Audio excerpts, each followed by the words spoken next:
Out of the Hollow, Book 1 of 3 in the Hallow series, by J. Sen. Prologue. What was that voice just now?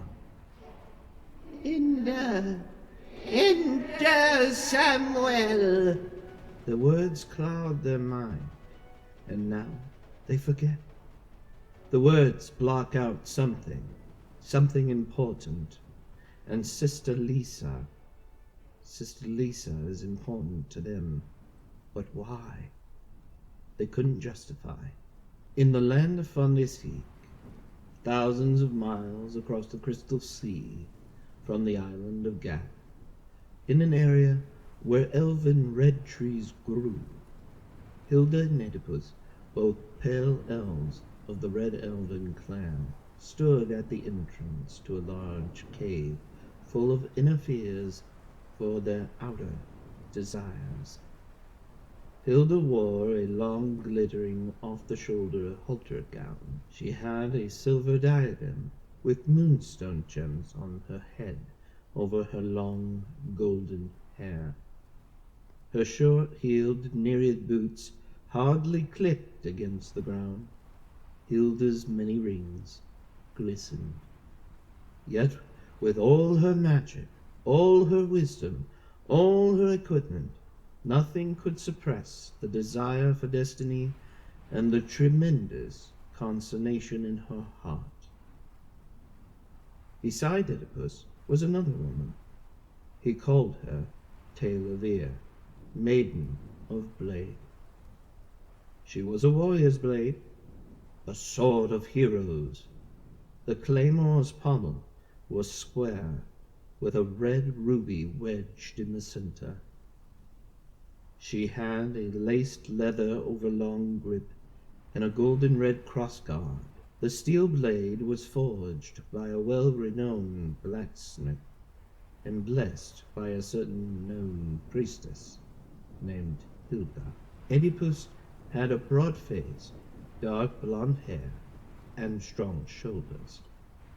He wore a circlet of bronze with dark red rubies, studded hide braces, and leather boots with buckles. He also had a brown, sleeveless, rough-spun tunic. He was prepared like a warrior. He had the looks most women coveted. He was strong, almost fearless. And although he could do no wrong with Taylor at his side, he still had a queasy feeling in his stomach. They entered the cave together, knowing that what they were doing in secret could ultimately mean their downfall. Hilda, tall and slender, walked by Eddipus's side. The cave, the hollow, it lay in the valley, and was the last stronghold of the elves of the Red Forest. It was only symbolic that they embraced in the place where they first met. The main population of elves were magical beings who lived in the state of southern mountain range, in a village called Hilltop, far from the hollow. In the center of the hollow was an ancient magical tree with a deep open canopy above it. The tree was the first of enchanted trees, and the last. It had been foretold in ancient tomes that the hanging sage fruit could heal the sick and help the injured. It was also told, as long as the tree remained healthy, the elves would live in harmonious peace with man. But the tree was dying. Eddipus and Hilda stepped into the center of the hollow. She looked up at the tree as Eddipus reached to grab the gnarled timbers dangling fruit. The elves' clan master Dante would know what was wrong with the magic tree if Eddipus could bring back a sample. Hilda was silent, and Eddipus looked down at her. "I must go to Master Dante. He'll pray," he said. "He'll send me out. My journey calls to me, Hilda. But my heart calls to you, he continued. I must go alone. I must go now. I love you. I will always love you. Please, let me go with you. People will ask where I've been, but I don't care now. My reflection doesn't show who I really am. If my feelings for you come to light, we'll be killed. They'll kill you. No. You have to stay here. Take this with you, my love.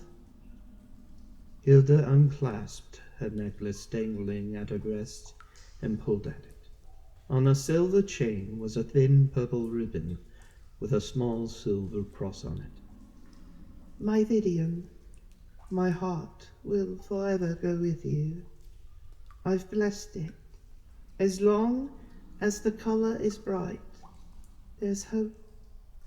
She pulled out another Vidian and clasped it around her neck. 2 hearts, 1 love, linked together forever. If the color in my heart dies, I'll know you've fallen in battle. Eddipus smiled. I want adventure, but I also want you, he continued. War in our lands will stop before it even started. Take care of Sister Lisa while I'm gone. Once Master sends me on my way, I'll complete my task, and I'll be back. Hilda! Hilda, Samuel!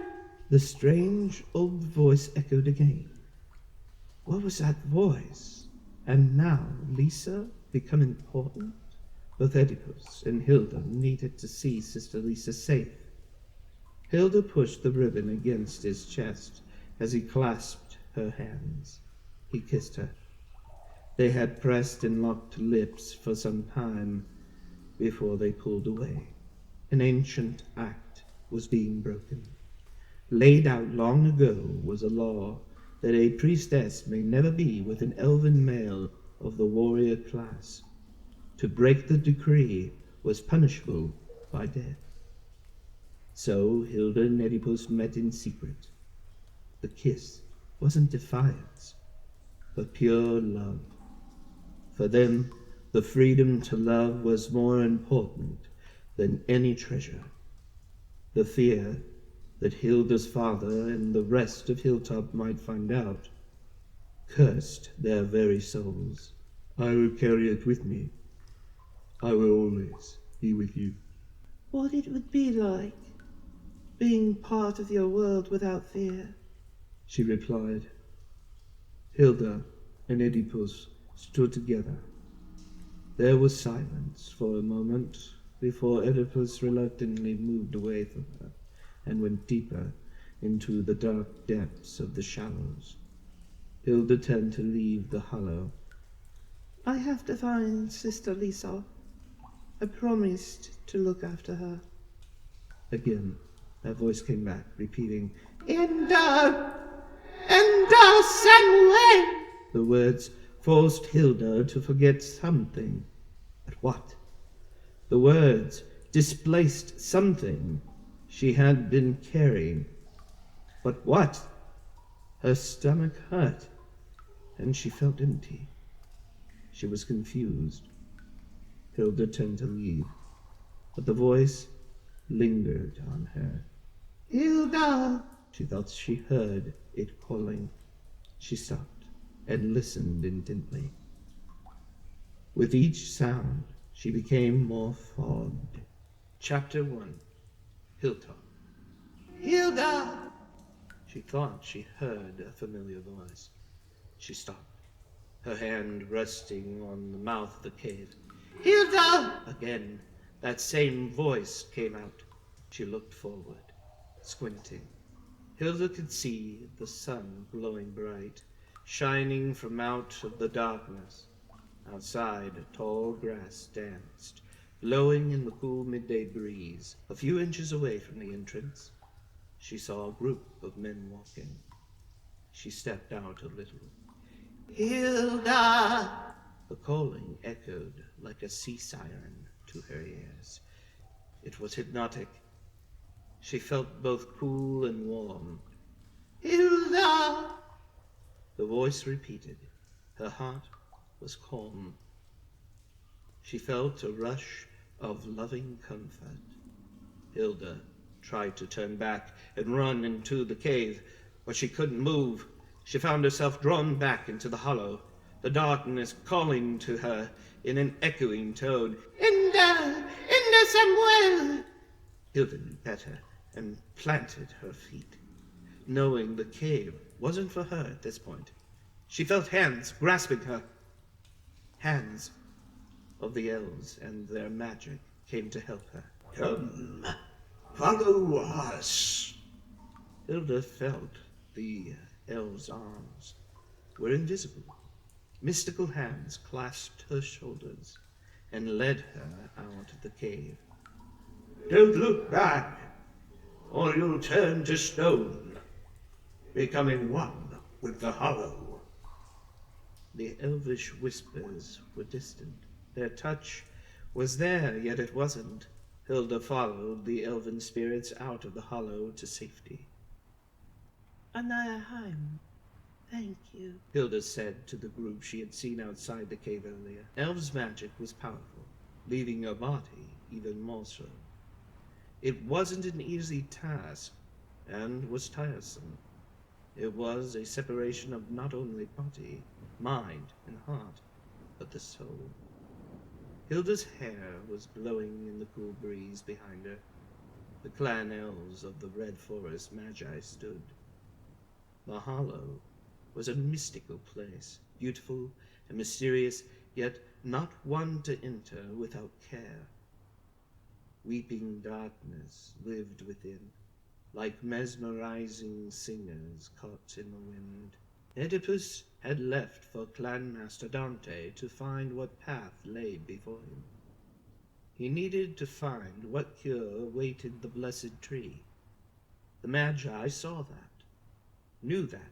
They had no inkling of Eddipus and Hilda's torrid secret. They only knew that she had led him to the cave to bless the warrior with a safe journey. The head clan Magi, a high elf, bearded, and donned in a long robe, approached Hilda from the clan. Will you be coming back? A voice echoed around the group. It was the head clan Magi. His name was Sumerius. His mental powers were beyond comprehension, and he was wise beyond years. The telepathic speech came easy to him. Hilda nodded and looked around at the Magi gathering around her. I must go to Sister Lisa. It is my duty. I made a promise to warrior Eddipus. And we must take you to Sister Lisa, Priestess Hilda of the High Groves.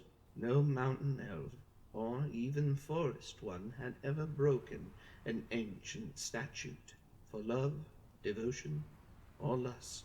The Red were perfectionist people. Each Magi had different gifts. One had the ability to bless sentient beings. Another saw blessings within others. Clasp your hands with us, so we may traverse to the Hilltop village.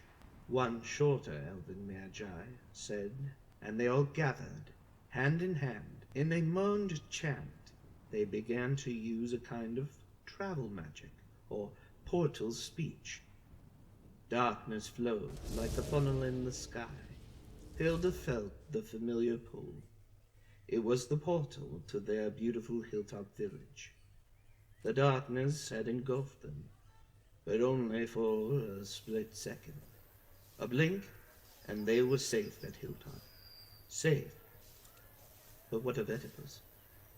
That was all Hilda could think of, other than Sister Lisa. The Magi dispersed, and she wandered toward a small hut, Sister Lisa's home. Her thoughts were still with Eddipus. Was he safe? Did he make it to Clan Master Dante?